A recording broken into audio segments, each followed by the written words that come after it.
Inilah Perpustakaan Insaniah. Perpustakaan ini boleh memuatkan kurang lebih 200 orang pelajar dalam satu-satu masa. Dibuka daripada pukul 9 pagi hingga 5 petang dan dalam musim-musim peperiksaan dilanjutkan sehingga ke 10 malam. Bahan bacaan dan rujukan di sini 80%-nya dalam bahasa Arab. Dari segi fizikalnya, perpustakaan ini tidaklah segah mana.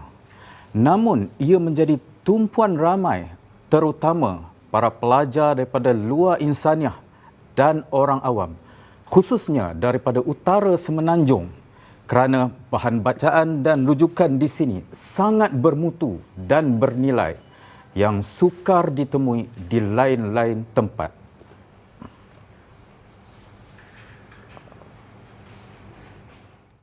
Bersama-sama saya sekarang ini ialah Rektor Kolej Universiti Insaniah, Profesor Datuk Dr. Jamil Osman.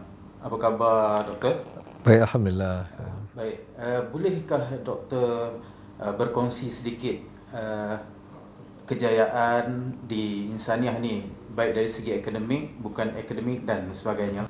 Insaniah ni sejak 4 tahun yang lalu, iaitu semenjak Pakatan Rakyat mengambil alih pemerintahan Negeri Kedah di bawah pimpinan Datuk Seri Daraja Ustaz Azizan Abdul Razak.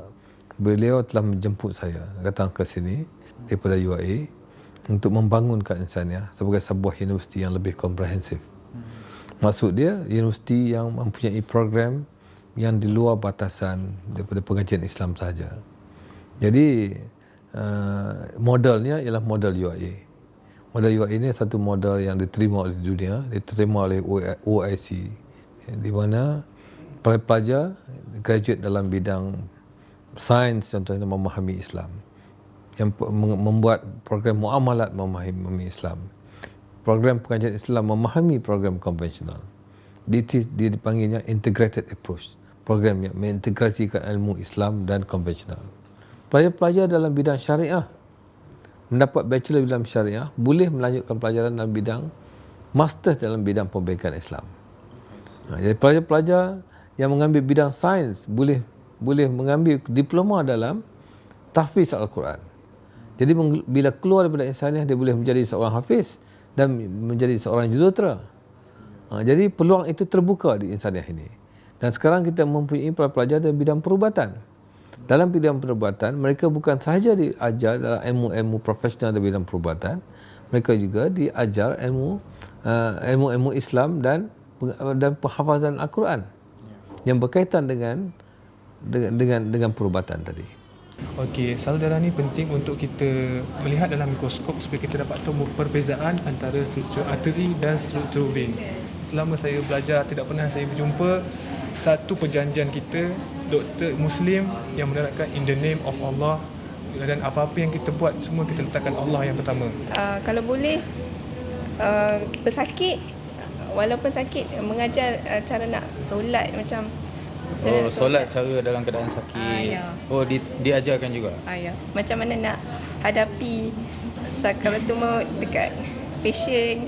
Lepas tu kalau macam diajar bagaimana nak berhadapan dengan situasi macam tu. Ya. Setakat saya belajar ni macam tak ada lagi lah kekurangan dari segi peralatan-peralatan nak belajar kan. Dari segi cadaver, mayat semua.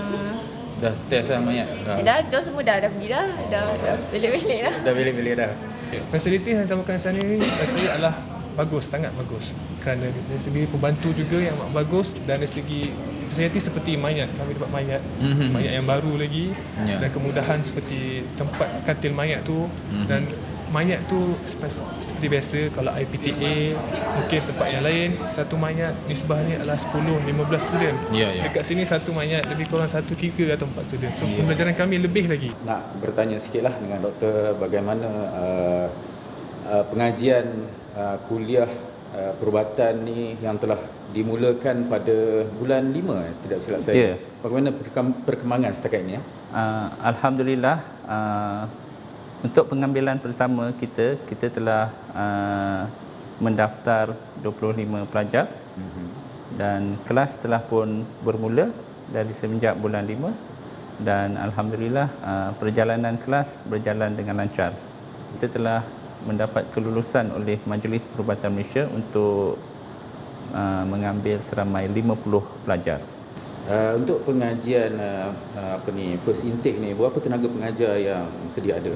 Kita ada tenaga pengajar dalam bidang-bidang yang perlu diajar dalam tahun pertama dan juga dalam tahun kedua, dan bilangan pensyarah kita adalah mencukupi, iaitu seramai lebih kurang 20 orang. Dan bagaimana dengan kemudahan-kemudahan yang disediakan oleh Insaniah lah di kuliah perubatan dan sains kesihatan ni?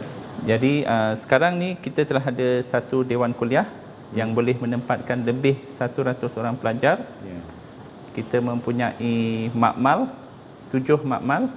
Setiap makmal tu boleh menempatkan 16 pelajar.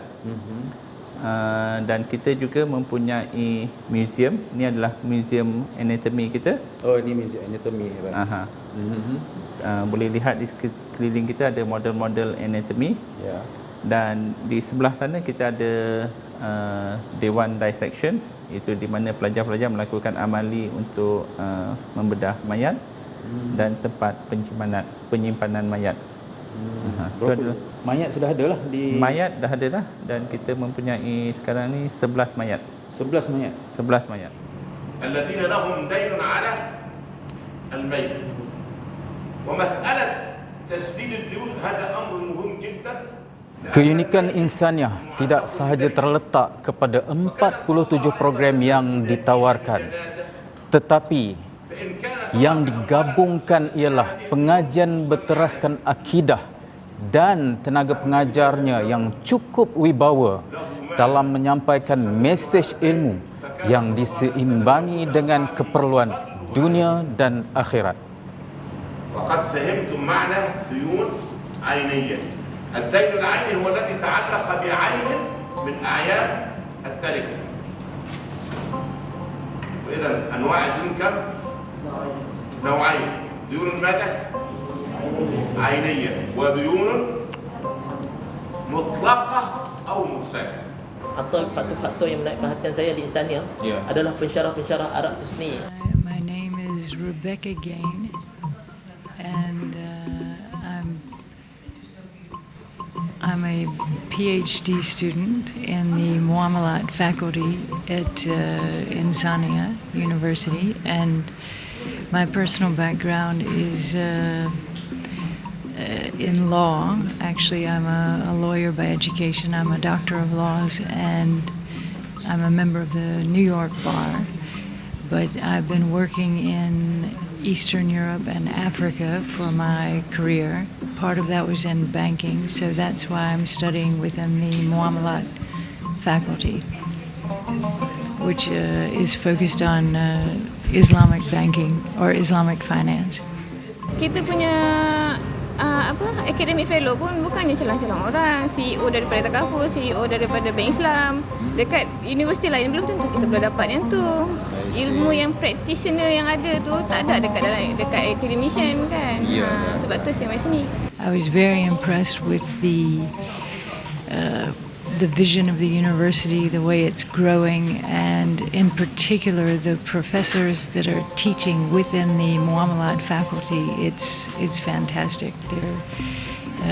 It's very exciting just to have such senior people from industry that are involved in teaching at Insaniah. So it's very exciting to be a student here. Insaniah bukanlah satu nama yang kecil dari segi kejayaan. Kita ada antara kita punya graduasi dari Insaniah, contohnya Fakhur Razi, Akademi Quran. Kita ada Solehah Maryam yang mana rancangan TV Al-Hijrah Solehah Maryam. Kita ada juga daripada Imam Muda Hasan. Malah kita terkenal, Insaniah terkenal dengan perahu panjang. Pasukan Pasukan. Kalau kita nak sebutkan, memang Insaniah terkenal dengan perahu panjang.